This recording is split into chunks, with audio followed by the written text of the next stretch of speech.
Bonjour à tous, aujourd'hui sur la chaîne YouTube Tony et Léon, conseil de vétérinaire, on va parler d'une maladie fréquente chez nos lapins, maladie parasitaire, la pseudogale ou aussi dite Kellettiellose chez nos lapins, avec mon confrère le docteur Jean-François Caton, spécialiste en nouveaux animaux de compagnie au CHV Advesia dans les Yvelines.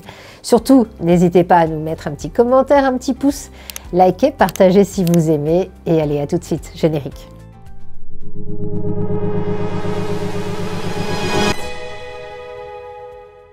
Bonjour Jean-François. Bonjour Valérie. Bon, je te remercie de m'accueillir ici avec Hubert, détendu. Hubert, oui.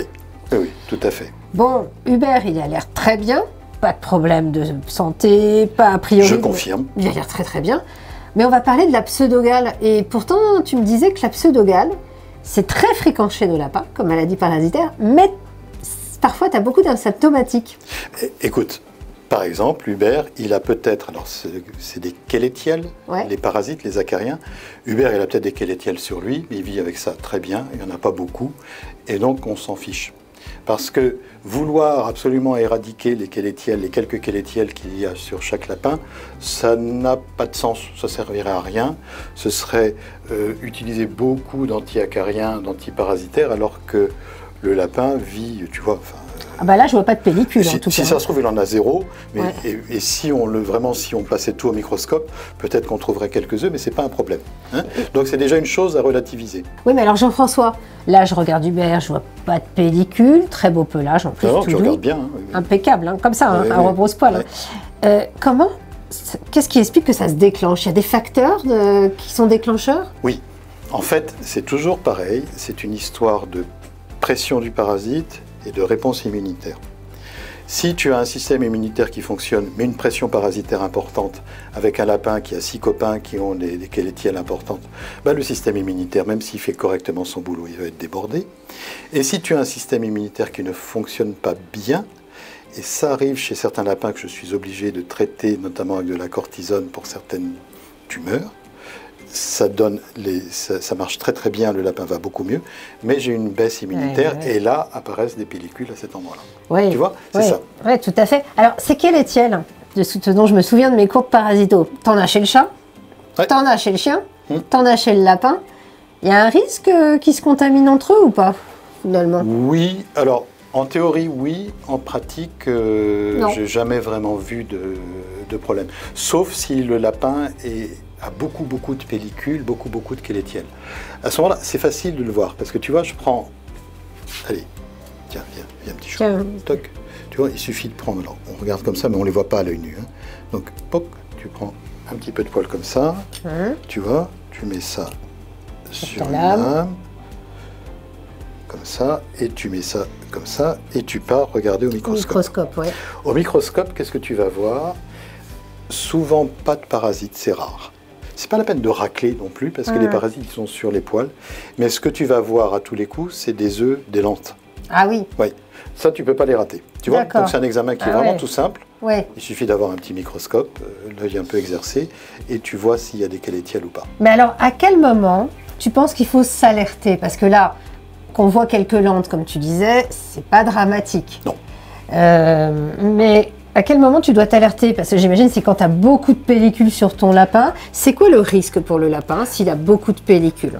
Alors, on peut avoir vraiment, moi j'ai vu des lapins couverts de croûtes et de pellicules qui avaient, alors, qui n'avaient pas été traités, ou franchement, je ne sais pas pourquoi ils en étaient arrivés jusque-là, mais dans ces cas-là, le risque c'est d'avoir des pyodermites, des infections cutanées, avec d'abord un confort de vie épouvantable. Ouais, pour leur bien-être, c'est Oui. pas terrible. Ouais. Et puis aussi des risques de déshydratation.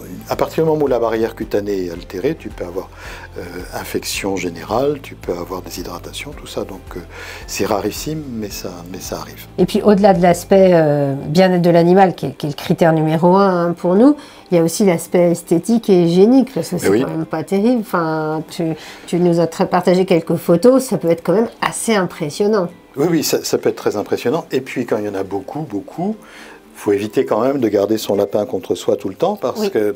Bon, Ça se transmet à l'homme ou pas? Un petit peu. Ouais, c'est ça. Au Un niveau petit des peu. zones de contact, Oui, c'est comme la oui. teigne en fait. Oui, simplement, ils ont besoin de poils. Donc on Oui. est quand même un peu plus glabre. Ouais, Ouais. ouais. Ouais. On est moins poilu que toi, Hubert. Mais bon, heureusement. Alors, bon, tu poses un diagnostic, tu t'envoies, enfin, c'est fréquent quand même chez nos lapins, t'en vois beaucoup toi?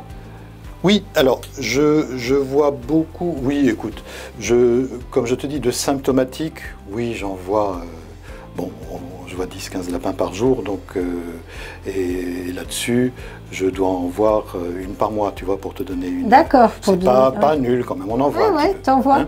Ouais. Mais en même temps, ce sont des lapins, comme je te dis, qui sont souvent suivis pour des pathologies quand même souvent un peu lourdes ou chroniques chez nous, donc avec des traitements aussi...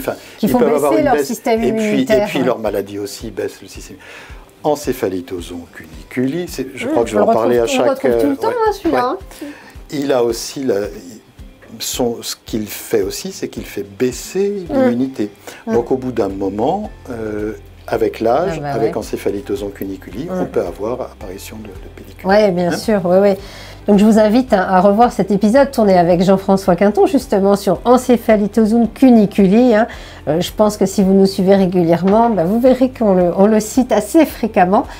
Jean-François, quand tu as posé ton diagnostic, on va passer au traitement quand même, parce que ça se traite bien. Très bien. C'est efficace, il y a plein de molécules qui sont efficaces, des antiparasitaires, franchement c'est pas un souci. La seule chose c'est qu'il n'y en a pas pour lapin. Ah, pour lapin, non. AORAMM, oui. Faut le dire. C'est-à-dire que, oui, on n'a pas de... avec l'ENAC, on ne peut pas avoir... il y a très peu de médicaments spécifiquement lapin, marqués utilisés pour le lapin, mais on peut tout à fait utiliser des médicaments pour chien ou pour chat. Encore faut-il savoir lesquels, et ça c'est le boulot du vétérinaire, mais qui sont efficaces et sans danger. Si on passe au traitement, Jean-François, puisque tu viens de m'en dire quelques mots, c'est pendant une période définie, ce traitement antiparasitaire pour nos lapins, ou alors est-ce que finalement, par sécurité, on va le faire à vie? Qu'est-ce que tu recommandes? Écoute, la plupart du temps, c'est pendant une période définie. Moi, j'aime bien les revoir un mois après. Je refais mon petit... Ton petit raclage? Ma petite épilation. Si je ne vois plus d'œufs de parasites, je considère qu'on est bon. C'est pas la peine... Si le lapin vit tout seul en appartement, franchement, c'est pas la peine de traiter, de surtraiter. Quand même, ce qui est pas mal, c'est de traiter les endroits où il va se coucher, quand il y en a beaucoup. C'est ce que j'allais te demander, c'est est-ce qu'il faut traiter l'environnement ou pas? Surtout s'il a des doudous, des trucs comme ça, on passe à la machine très chaud. On passe tout à la machine, parce que comme c'est parasitaire, c'est pareil que chez nous, chez les chats, ou à la vapeur, ça marche très bien. À la vapeur. Et dans les élevages, ça c'est encore autre chose. Parce que là, c'est vide sanitaire, il faut tout traiter. Donc là, c'est un autre niveau. Bon, en tout cas, non, je te remercie. Et puis, en général, ça se soigne très bien, même quand il y a beaucoup de pellicules. Ah, mais c'est spectaculaire. Ah ouais oui, c'est très gratifiant. C'est un joli diagnostic et on se sent extrêmement utile quand on voit le lapin revenir un mois après avec un début de fourrure. Et en fait, le lapin, les gens disent... Je croyais qu'il était vieux, mais non, il était juste malade, il était juste pas bien, quoi. Ah ouais, et après il retrouve une seconde jeunesse. Oui. Bon, super. Bon, en tout cas, merci beaucoup Jean-François. J'espère que cet épisode sur la pseudogale et les tiels vous aura plu. Les pellicules, donc chez mon lapin, on a essayé de l'illustrer via notre pastille avec Jean-François en photo. En tout cas, n'hésitez pas à nous laisser un petit commentaire, liker, partager, et puis à très vite pour un prochain épisode. À bientôt Jean-François, merci. Au revoir Hubert.